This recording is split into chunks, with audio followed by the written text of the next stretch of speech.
안녕하십니까. 고수의 국어 강사 안종민입니다.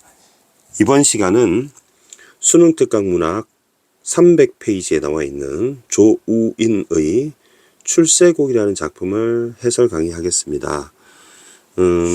먼저 작가를 살펴보고요. 제목을 살펴보고 보기를 살펴본 후에 그리고 작품 내용 보겠습니다. 작가 조우인은 1561년 명종 때 태어나셨어요. 명종 16년에 태어나셔서 사망연도가 1625년, 그러니까 병자호란이 일어나기 전, 병자호란이 1636년이죠. 그래서 인조 3년에 돌아가신 조선 중기의 문신입니다. 문신도 좀 중요한데요. 일단 이분의 활동을 한 시기를 보면 임진왜란을 겪으셨고요. 그다음에 병자호란을 겪기 전에 돌아가셨습니다. 그리고 문신은 무관이 있고 문관이 있습니다. 그래서 과거 시험에 문과가 있는데 문과로 합격을 하면 문신이 되고 문관이 되는 거고요. 공무원으로 채용되면. 그리고 무과는 이순신 장군처럼 칼을 차는 장수입니다. 그래서 문반, 무반 합쳐서 양반이라고 하는 것이죠. 두 개가 있으니까. 문신이셨는데 좀 주목할 점은 그 1616년에 그러니까 작가가 56세 되던 해에 함경북도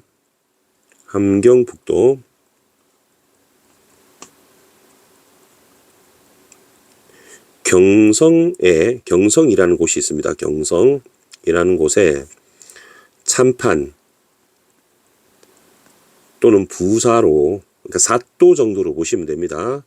경성이 군 지역이고요. 그래서 부임을 하게 됩니다. 그래서 부임을 하게 되면서 이 작품을 이제 가게 된 경로, 그때 느낌, 이런 것들을 적은 작품이라고 보시면 되겠거든요. 함경북도는요, 이제 함흥, 여러분 냉면으로 유명한 함흥, 북한에 있는 경성의 준말입니다. 이 경성이 이 경입니다. 그래서 함흥과 경성의 준말인 함경북도, 지금 북한에 있는 거기에 한양에서부터 출발해서 저기 가게 됩니다. 굉장히 먼 길이죠. 그래서 작품에서는 이 길이 2000여 리가 된다고 얘기해요. 그래서 한양에서 출발해서 경성까지가 2000여 리 정도가, 2000리, 우리나라가 3000리라고 하죠. 2000여 리 된다고 하는 거, 걸어가서 갔으니까 굉장히 먼 길이다, 이런 얘기를 하는데, 그래서 두 가지를 알 수가 있는 것이, 이것이 이제 양반가사이면서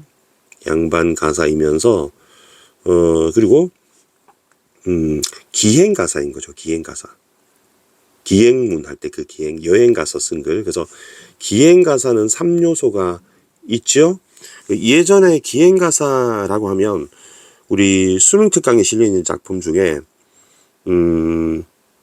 북천가 있습니다. 북천가 56페이지에 있는 북천가가 북쪽으로 유배 갈 때에 그때 심경을 드러낸 거잖아요. 그래서 기행가사는 3요소 알아둬야 됩니다. 여정은 이제 여행길이죠. 나그네 길, 나그네려, 길정. 그래서 여기서 이제 지명 주목하시면 됩니다. 지명 나오는 거, 이렇게 가고 있구나. 그래서 선생님이 요거는 구글 지도를 통해서 설명을 해 드리겠습니다. 다음 두 번째는 견문입니다. 견문. 볼견에 우리 견학 간다고 하잖아요. 그래서 볼견. 그래서 이제 보고 들은 얘기들, 견문, 요거 구별해야 되고, 그다음에 느낀 점 주목해서 보셔야 됩니다. 감상 느낌. 그럼 특히 여러분 감상을 좀 주목하시고요. 그 다음에 여정도 좀 주목하시기 바랍니다. 견문보다는 요 두 개를 주목하시고, 그 다음에 제목 살펴드릴게요. 제목은 외출할 때 날출자입니다. 나가다, 아웃 이런 뜻이고요. 새가 한자로는 요렇게 쓰는 새자입니다. 그리고 곡, 노래의 곡이죠. 이 새자가 변방새자입니다. 변방, 요새. 그래서 우리 세옹지마, 변방 할아버지의 말, 그죠? 그 사자성어가 있죠. 변방의 뜻은 중심지에서, 그럼 중심지라면 수도 같은 거죠. 중심지. 그 당시에 한양이었겠죠. 그래서 멀리 떨어진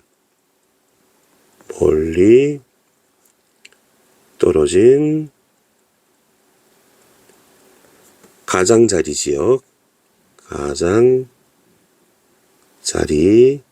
끄트머리 지역을 변방이라고 해요. 국경지대 이렇게 생각을 하시면 됩니다. 그러면 우리는 변방이라고 하면 어디겠습니까? 국경선이 있는 쪽이니까 철원, 인제, 양구, 고성 요쪽이 이제 변방 지역이 되겠죠. 그래서 기행가사다 이렇게 아시면 되겠습니다. 자, 그리고 보기를 한번 보겠습니다. 보기를 보겠습니다. 보기가 제 맨 끝에 있더라고요. 더 뒤에 있습니다. 10번 보기 있습니다. 10번 보기. 자, 보기 볼게요. 문학작품에서 북방지역은 여기 경성이라고 나온다 했잖아요. 국경과 가깝다는 점에서 군사적 요충지라는 건 매우 중요한 곳, 그죠? 근데 가파른 지형, 산이 많죠? 또는 땅의 척박함 때문에 유배지로 나타난 경우가 있습니다. 그래서 가나 모두 자신의 의지와 상관없이 북방으로 가야 하는, 임금이 가라면 가야 되는 거죠. 그래서 억울함, 그다음에 고립감, 내가 왜 저 멀리까지 가야 돼? 고립감, 시내에서 이제 교류를 할 수가 없죠. 고향과도 떨어지고. 하지만 자신의 운명을 수용해야죠. 까라면 까야죠. 그래서 사대부 역할, 내가 그래도 사대부로서 할 역할이 있는데 하면서 현실에 대응하는 모습을 보입니다. 특히 우리 가 작품 보겠습니다. 경성에 선생님이 말했던 경성, 그죠? 지명 관리로 임명돼요. 관리가 공무원입니다. 관리가 공무원이고요. 고급 공무원을 관료라고 하죠. 그러니까 여러분 목민관이란 단어를 아셔야 됩니다. 목민관, 백성을 기르는 관리 이런 뜻입니다. 임지, 부임지로 떠나면서 서러움도 표출해요. 내가 왜 저길 떠나야 돼? 그래서 감상이 나오고요.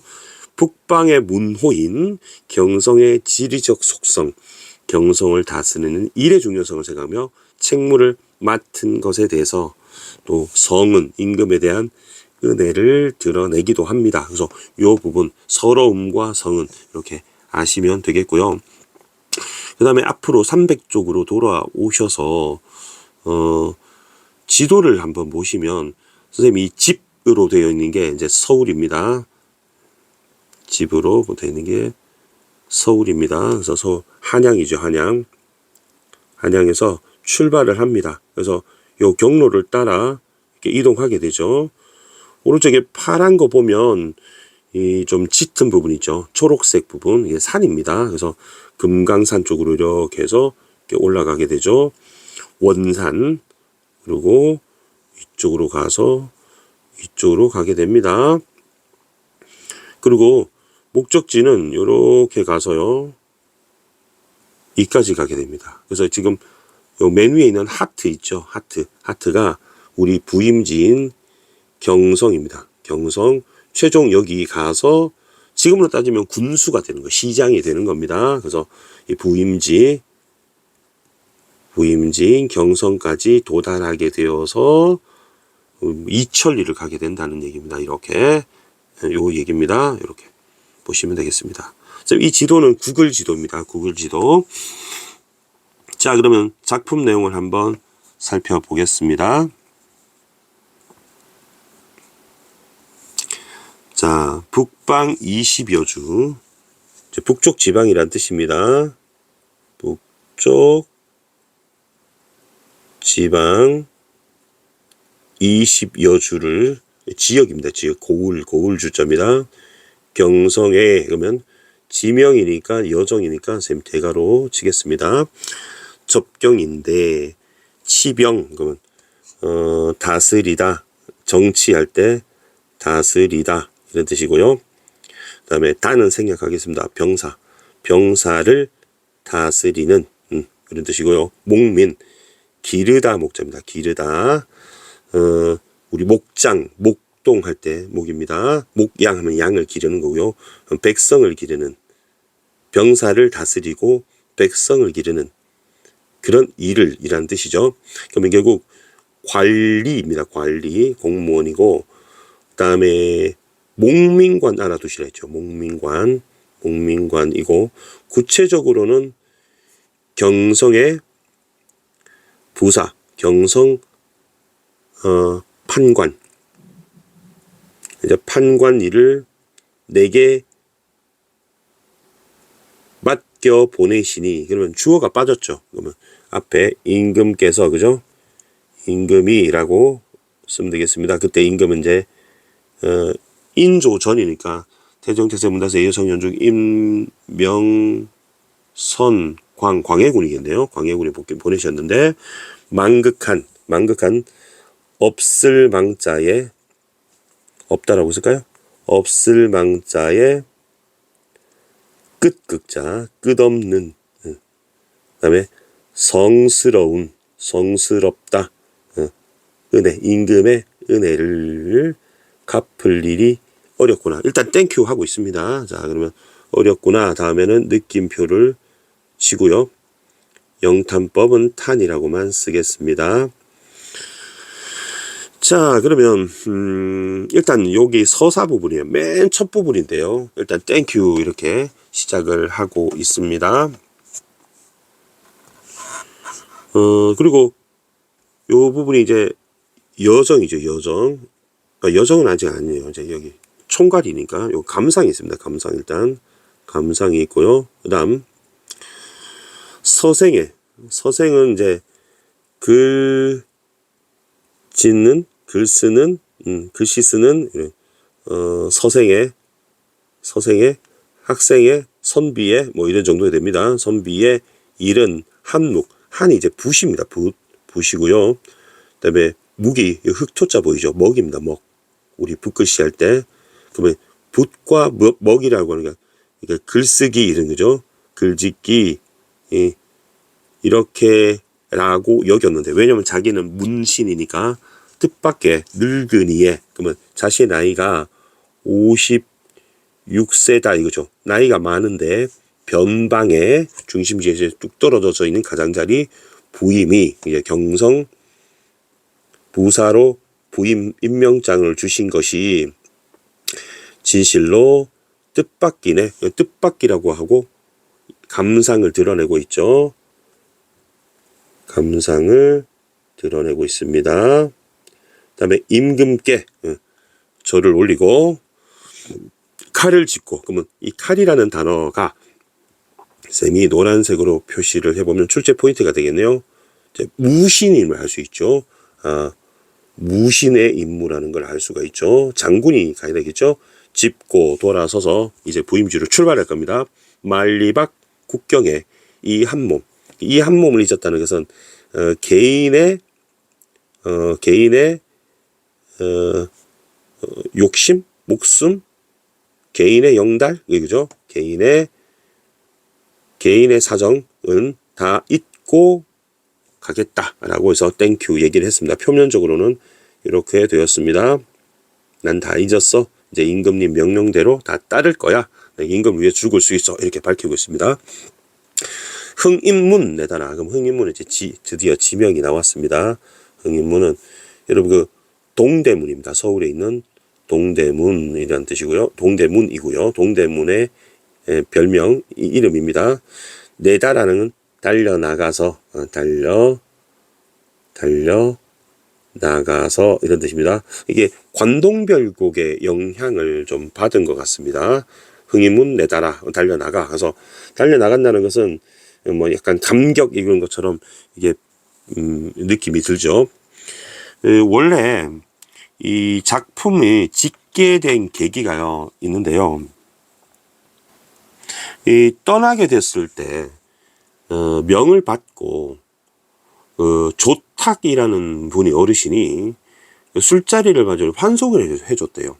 그런데 그 조탁이라는 사람이 이 작가한테 뭐라 그러냐면 그 정철의 관동별곡도 있고 백광홍의 관서별곡도 있는데 이 북쪽에 관한 얘기가 가사가 좀 없어서 아쉽다.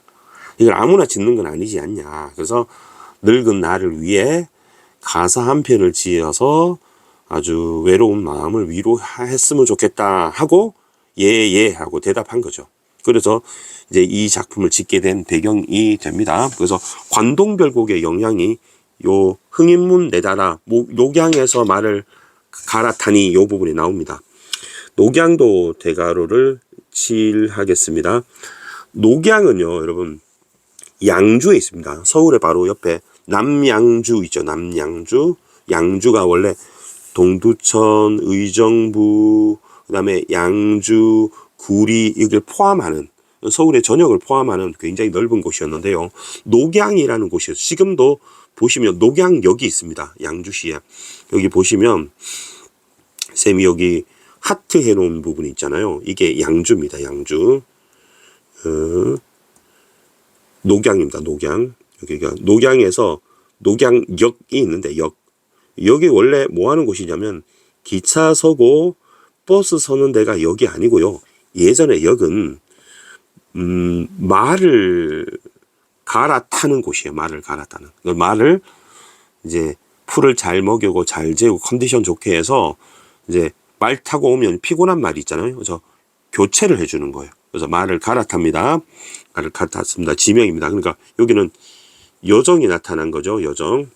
여정이 나타났습니다. 그 다음에 은한이 은하수고요.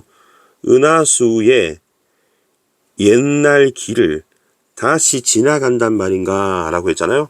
그러면 이게 느낌표 정도로 보면 좋을 것 같습니다. 영탄법으로 볼 수 있고요. 그러면 예전에 이 길을 와본 적이 있다 정도가 되겠죠. 다시 지나간다고 했으니까요. 그러면 이걸 또 추론할 수 있는 것은 지금 가고 있는 길은 예전에 온 적 있음, 그죠? 온 적 있음. 치사 문제 낼 때 이런 것도 문제를 내더라고요. 저기 있음을 추론할 수 있다. 그다음에 회양인데요. 바로 이게 점프해서 회양으로 넘어갔습니다. 회양은 지금 북한에 있는데요. 기별은 소식 정도가 됐죠. 소식으로 들었는데 요거 설명을 해드릴게요. 일단 회양 좀 보겠습니다. 회양은 여기 금강군 위에 빨간 점이 있을 겁니다. 여기 회양입니다. 여기가 회양이고요. 여기가 회양이라는 곳에 오게 됐습니다. 근데 관동별곡에도 회양이 나오거든요. 회양이라는 게 어떻게 되냐면 회양 옛 사실이 어떤 얘기인지 간단하게 설명해 드리겠습니다. 지금 여러분 각주를 보시면 뭐라고 나와 있냐면 한나라 볼까요? 한나라 무제 때 급장유가 선정을 베풀었던 일, 회양은 강원도 북부에 있는 고을로 급장유가 태수를 지낸 중국 회양과 이름이 같음, 이렇게 설명이 되어 있거든요. 그러니까 이게 좀 설명이 틀린 건 아닌데 문맥적으로 잘못 파악했습니다. 그러니까 무슨 얘기야? 틀린 말은 아닌데 이 문맥상은 그 다음 부분하고 같이 묶어서 해석하는 게 맞습니다. 그러면 어떤 얘기냐면 그 중국 얘기인데요. 중국에 아주 임금에게 직언을 아주 잘하는 신하가 있었습니다. 그 신하가 바로 아까 보기에 나왔던 급장유라는 사람이에요. 급장유라는 사람이에요. 중국 사람 이름입니다. 근데 이제 자꾸 싫은 소리를 하게 되니까 이제 무제가 이게 뭐라고 나왔었죠? 회양의 뭐 한나라 무제죠. 한무제가 이 급장유를 저 변방에 있는 급장유를 변방에 있는 회양이라는 곳으로 내칩니다. 그래서 부임하게 돼요. 근데 사실상 이게 유배는 아닌데 내 곁에 있지 마, 꺼져, 아우 듣기 싫어, 잔소리 그만해, get out of here 이런 뜻이잖아요. 결국 버림받은 거죠. 그래서 지금 회양이 중국 회양과 조선에 있는 회양이 지명이 같잖아요. 한자 같게 같습니다. 그러면 결국 버림받은 사실 있죠. 신하가 임금에게 버림받은 그런 느낌을 얘기하려고 지금 얘기하는 겁니다. 그러니까 보기에 여러분 각주에 나와 있는 회양에서 정치를 선정을 좋은 정치를 베풀었던 일을 말하는 게 아닙니다.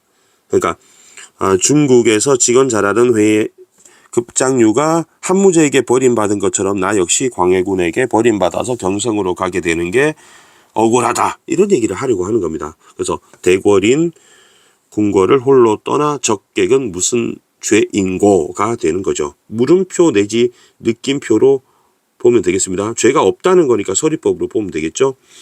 자, 여기서 엄청나게 중요한 단어가 나왔습니다. 그게 바로 여러분 적객입니다. 적객. 여러분 적객이라는 단어는 여기서 굉장히 중요한데 유배적자, 유배적자고요. 뭐 나그네 객자입니다. 그럼 여러분 유배라고 얘기를 하는 거는 정치적으로 죄를 지어서 귀양이 되게 많습니다. 귀양, 유배 비슷한 말로 씁니다. 비슷하게 씁니다. 죄를 짓고 어떤 지역으로 가서 벗어나지 못하게 하는 형벌 중에 하나입니다. 그런데요, 지금 화자는 임금에게 유배를 당한 게 아니죠. 그런데 유배라고 지금 얘기해요. 유배 온 나그네라고 얘기합니다. 그러면 유배지를 적소라고 하고요. 유배객을 적객 또는 적관이라고 하고요. 그리고 하늘에서 옥황상제한테 유배를 당해서 지상으로 내놓은 것을 적강이라고 합니다. 그래서 적이 있는데 적이 유배족자인데 자신은 지금 부임지로 발령받은 사람인데 변방으로 오다 보니까 적객이나 마찬가지라고 지금 느끼는 겁니다. 그러면 보세요. 이게 되게 임금한테 되게 서운함, 그다음에 서글픔,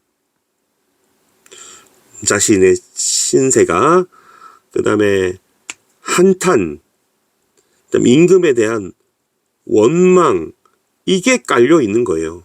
그러니까 실제로 알아두는 게 실제 유배가 아닙니다. 실제는 유배가 아닙니다. 아니고 변방에 발령받은 것인데 북한 쪽으로 저 멀리 추운 데로 가다 보니 유배라고 느낀 거죠. 보기를 참고해 보시면 아시겠죠. 먼 변방으로 가는 게 유배지로 느꼈을 것이다. 그럼 내가 무슨 죄 지었냐? 왜 이렇게 나를 왕따시켜서 멀리 보내느냐? 이해되십니까? 그래서 회양은 버림받은 사실이지 선정이 아닙니다. 이건 각주가 좀 잘못됐다고 봅니다. 그 다음에 천령을 험하단 말 전혀 마오. 선생님이 그 회양이라고 지명 표시했잖아요. 근데 요 천령이 바로 하트 있는 게 이 천령입니다. 고개 있죠, 고개. 그 뭐 천령 고개가 매우 험한 모양입니다. 뾰족. 그래서 험한 모양입니다. 그런데 천령이 험하다는 말을 전혀 하지 마세요 하고 명령했고요. 세상살이에 비교해 보면 평진가 여기노라 라고 했을 때 지금 천령 부분 되게 중요합니다. 천령과 세상살이. 그러면 이 두 개를 비교해서 천령이 굉장히 험한 고개인데 천령 고개보다 이 세상살이가 훨씬 더 험하다고 비교한 겁니다. 비교한 겁니다.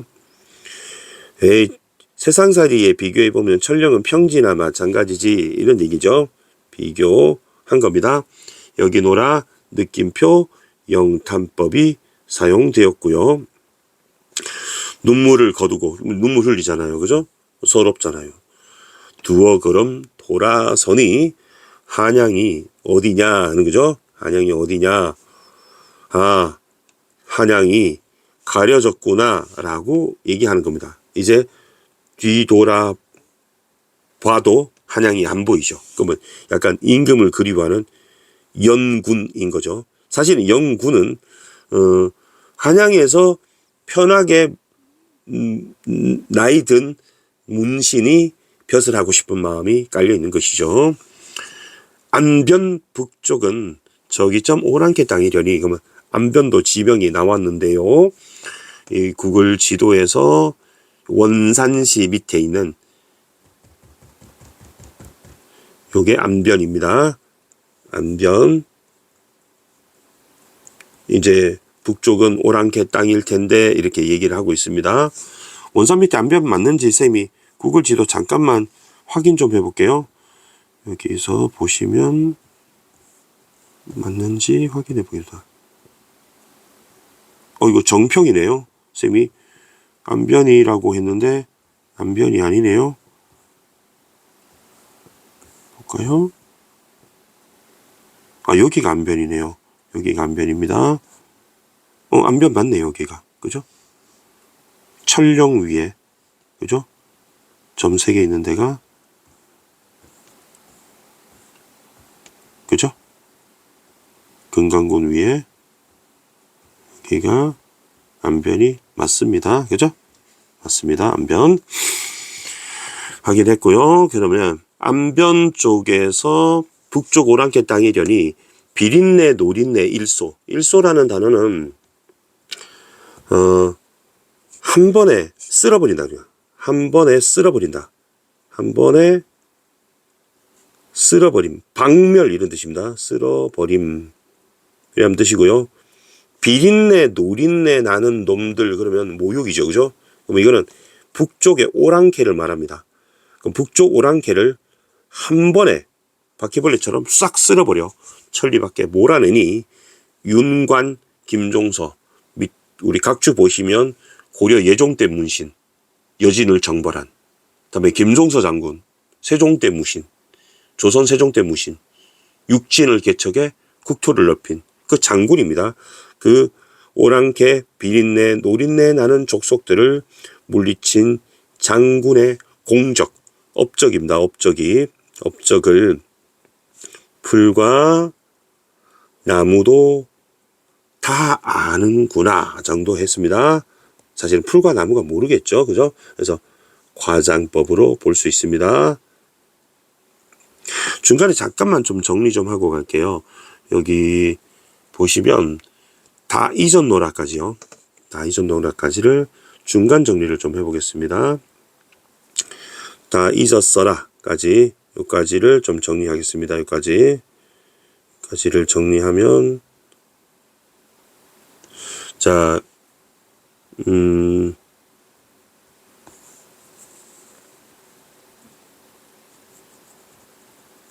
변방 관리로 변방의 관리로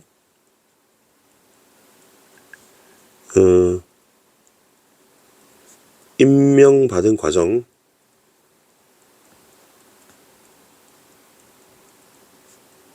이렇게 정리를 좀 하겠습니다.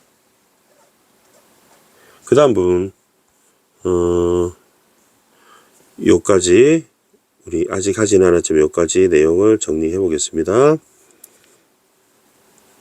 요거는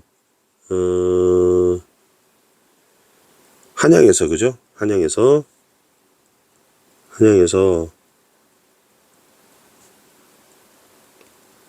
땡땡까지의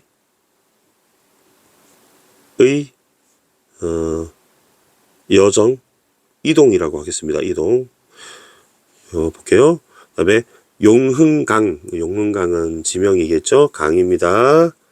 용흥강은 강이고 정평은 지명입니다. 여기가 정평부입니다. 인민공화국 할 때 화 밑에 있는 것이 있죠. 화가 정평입니다. 정평부를 들렸습니다. 그리고 만세교 다리죠. 다리를 앞에 두고 누각입니다. 올라앉아 옥저 땅. 옥저는 여러분 왼쪽에 그림 가져왔는데요. 이제 예전에 기원전 3세기부터 서기 285년까지 있었던 우리 고구려의 옛 땅, 그 옥저 부족 국가 정도 됩니다. 산하가 하나하나 돌아보니 천년 풍패 가득한 풍패가 여러분 뭘 말하는 건지 가르쳐 드릴게요. 그 초한가 우리 했잖아요. 그래서 초한지에 나오는 그 통일한 한나라 유방 있죠. 한나라 유방 이제 고조가 되죠. 태조가 되죠. 한태조. 유방의 고향이 풍패입니다. 유방의 고향이 풍패입니다. 그래서 천년의 풍패라고 했는데 이 풍패지향이라고 하는 말의 준말이거든요. 그래서 그 황제의 제왕의 고향을 풍패라고 보통 명사처럼 쓰는 거예요. 그래서 여기서는 조선의 태조, 도선 태조는 이성계죠. 이성계의 고향인 함흥입니다. 함흥냉면으로 유명한 함흥. 함흥도 들리죠? 그래서 함흥 들릴 수밖에 없어요. 그러니까 함흥이 지금 비유하는 겁니다. 가득한 맑은 기운 어제인 듯하구나 하고 느낌표하고 얘기했습니다. 그러면 한양에서 함흥까지의 이동이 되는 거죠. 함흥까지의 이동이 됩니다. 자, 그런데 여러분 선생님이 그 책을 샀거든요. 사용 설명서. 여기 보니까 한양에서 경성까지 이동이라고 해야 돼. 틀렸습니다. 이거 경성까지 이동이 아닙니다. 그래서 함흥이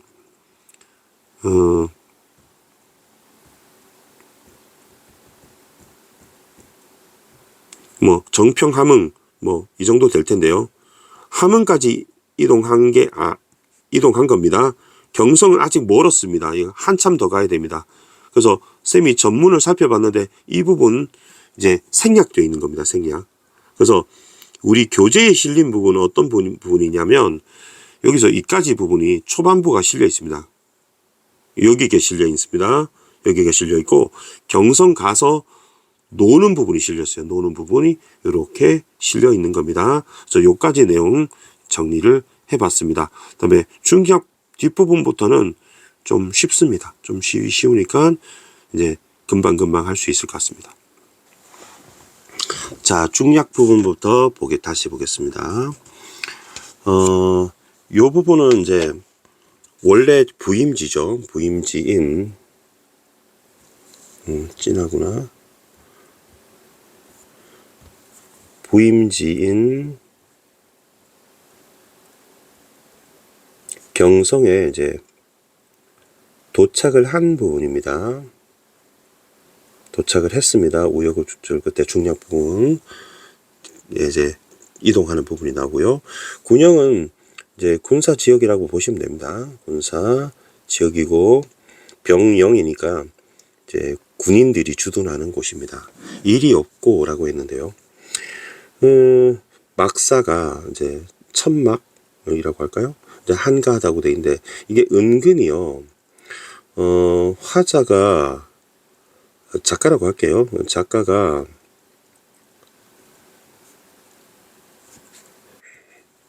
부임하자마자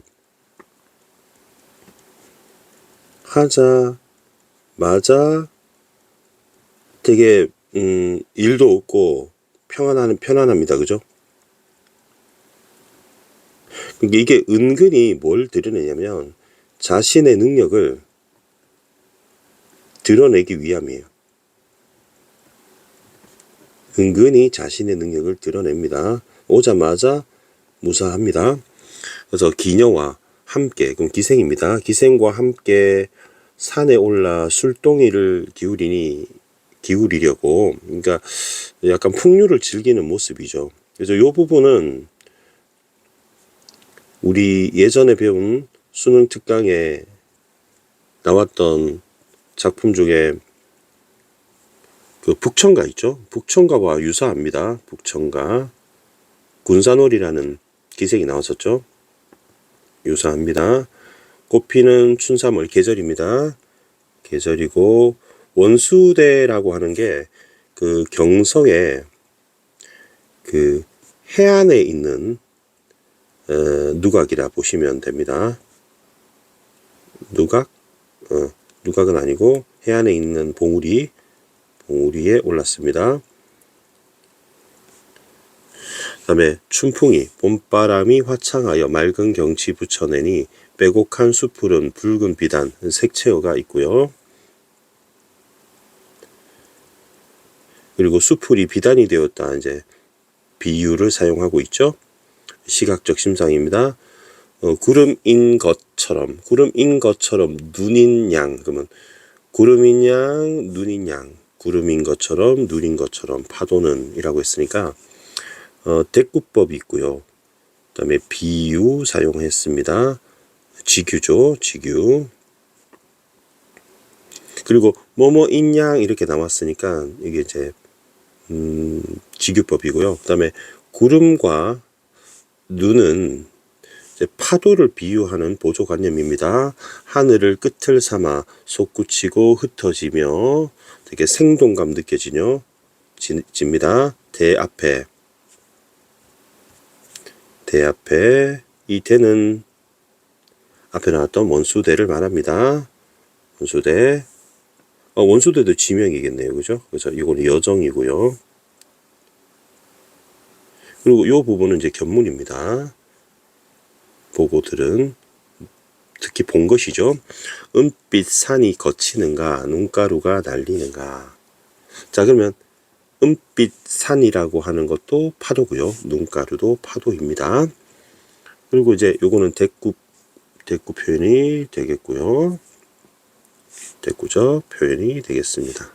통사구조 반복이라고 해도 되겠고요. 비단 같은 지규법이 사용되었고요. 배궁 같은 천막치고, 그럼 비단 같은 잔디에 배궁 같은 천막, 이것도 대꾸가 되겠네요. 동사구조 반복. 버들잎 쏘는 묘기로 승부를 다투거든. 버들잎 쏘는 묘기라고 하는 거는 여러분 옛날에 중국 춘추시대 양류라는 사람이 백보 앞에 떨어진 거리에서 활을 쏘아서 버들잎을 백발백중했다는 그런 고사를 인용하는 겁니다. 그다음에 물이 지은 미녀들, 기생들이겠죠. 좌우로 벌려져 있고 기생입니다. 뒷부분은 좀 쉽죠. 그다음에 아쟁과 비파. 여러분 아쟁 비파는 쌤이 옆에 사진 가져왔습니다. 여기 아쟁은 약간 검은고 닮은 우리나라 전통 악기고요. 현악기고 비파 이렇게 생겼습니다. 타고 켠다 라고 되어 있죠. 그러면 이제 청각적 심상이 있고요. 그러니까 기생들이 연주를 하는 겁니다. 아리따운 여인들 이제 기생들이고요. 그다음에 추거니 부르거니 이거면 춤을 춘다는 거죠. 그다음에 노래를 부른다 이렇게 보시면 되겠고요. 그리고 타거니 켜거니 하고 그다음에 추거니 부르거니도 대꾸가 되겠습니다. 그다음에 봄 경치도 끝이 없고 풍경이 끝없으니 이것도 대꾸가 있네요. 대꾸가 있고 한바탕 봄놀이 실증 남직하지만은 고향을 바라보니 그럼 이제 풍류를 즐기고 있는데 마음이 좀 울적한가 봅니다. 고향을 바라보니 하니까 고향에 대한 그리움, 향수가 있네요. 그다음에 험한 고개가 가려져 있고, 그러면 이게 장애물이 되겠죠. 고향을 가리는. 객지의 산천, 나그네가 머무는 땅을 객지라고 합니다. 산천은 곳곳에 육진이로다. 우리 육진 군사 지역입니다. 로다 다음에는 느낌표 영탄법. 태평 시절에 적객은 적객도 나왔죠, 그죠? 사실은 적객이 아닌데 유배지 온 손님이라고 설명하고 있습니다. 도처의 군은 이르되. 표면적으로는 임금의 군주 임금의 은혜를 감사하고 있습니다. 표면적으로는 그렇습니다. 하지만 슬퍼하는 게 내면적으로는, 이면적으로는 사실은 기분이 안 좋은 거죠. 대궐에서 멀리 떨어진 몸, 멀어진 몸, 누가 아니 슬퍼하며, 슬퍼한다는 얘기죠. 대궐로 돌아갈 길 어떻게 기약할까? 그럼 기약할 수 없다는 서리법이 되겠죠. 그다음에 평생 먹은 뜻이 전혀 없다고 할까마는, 없다고 할 수 없는데 있는데, 시운이 시운은 시대 운명 정도로 보시면 됩니다. 시대 운명 탓인가, 당시런가, 운명에 매었는가. 역시 의문형과 대구법이 사용되었습니다.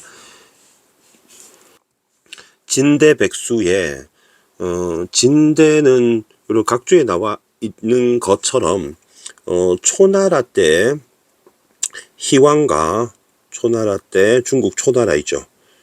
그 장기 뚫 때 초록색 나라 초왕과 이 희왕과 무산 신녀가 누대를 즐기던 그런 대입니다. 누각 백수의 그 흰머리고요. 흰머리에 세월이 쉽게 가니 초택청비는 초나라 연못 푸른 물풀을 말하는데요. 이것은 고사로 그 초나라 굴원이라는 사람이 유배지에서도 변치 않는 신념 절개를 의미합니다. 그래서 이게 사실은 자신을 의미하는 것이고요. 원망이 많다고 지금 표현하고 있습니다. 그러면 여기 세모 보시면 슬퍼하고 원망합니다. 그래서 이게 이면적인 거죠. 많은 지고는 많구나로 영탄법으로 볼 수 있고요. 이 잔 가득 부어, 술잔이겠죠. 이 시름 세모 칠게요. 원망, 시름, 서름, 동해를 다 퍼낸다 하더라도 이 시름을 어찌할 수 없다가 되겠죠. 그러면 서리법이 되겠습니다. 어부가 내 말을 듣고 낚싯대를 둘러매고 뱃전을 두드리며 노래를 부르니 라고 되어 있는데 맨 마지막 부분에 노래 중요합니다. 그러니까 노래가 중요한데 이 어부가 내 말을 듣고 하는 말입니다. 그 노래에 담겨 있죠. 그 노래 부분이 여기서 그냥 네모 박스를 쳐버릴까요? 이 부분이 어부의 노래 부분입니다. 자, 어부의 노래 들어볼까요? 세상 일 잊은 지 오래니 몸조차 잊었노라. 느낌표 영탄법. 갖가지 세상살이에 낚싯대 하나뿐이로다. 이렇게 해서 또 영탄법. 갈매기는 나의 벗이라 오며 가며 하는구나. 또 영탄법. 이렇게 되어 있습니다. 자, 그러면 여기 보니까 이 어부의 가치관은 속세를 멀리하고 미련이 없습니다. 그죠? 그런데 이거에 비해서 화자는 속세에 미련을 갖고 있는 것이죠. 그래서 어부는 나에게 일종의 충고를 하는 겁니다. 그죠? 충고, 속세 미련 떨쳐라 라고 합니다. 그래서 이 부분이 이 실제 작품의 맨 마지막 부분이 됩니다. 그래서 이 부분은 이렇게 정리를 하겠습니다. 자신의 상황에 대한 회고 이렇게 정리하겠습니다.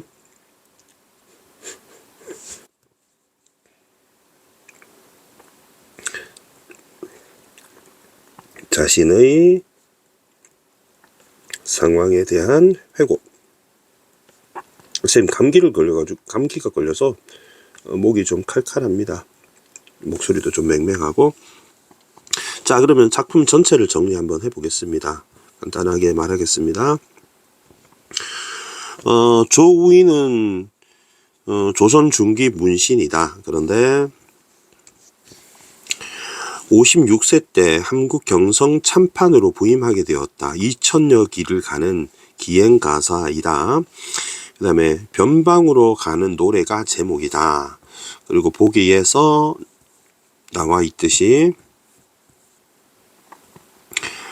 북방 지역의 군사적 요충지로 떠날 때 약간 억울함과 고립감을 드러내고, 그 다음에 경성 관리로 갈 때 서러움을 드러내지만 표면적으로는 성은을 드러낸다. 이렇게 돼 있죠. 그래서 이 교재의 앞부분, 중약 앞부분은 처음에 임명장을 받고 성은이다 하면서 이렇게 지나가는 여정 부분이 좀 나와 있고요. 세상살이 험하다 요 부분이죠. 요 부분이 좀 중요합니다. 그 다음에 맨 마지막에 기생과 막 노는 부분인데요. 하지만 여기에 슬퍼하고 원망하고 시름을 느끼는 이런 부분도 내면적으로 나와 있습니다. 그래서 내적 갈등 이렇게 볼 수 있습니다. 그래서 변방으로 쫓겨간 조선시대 문신의 무관으로 지금 임명을 받아버렸는데요.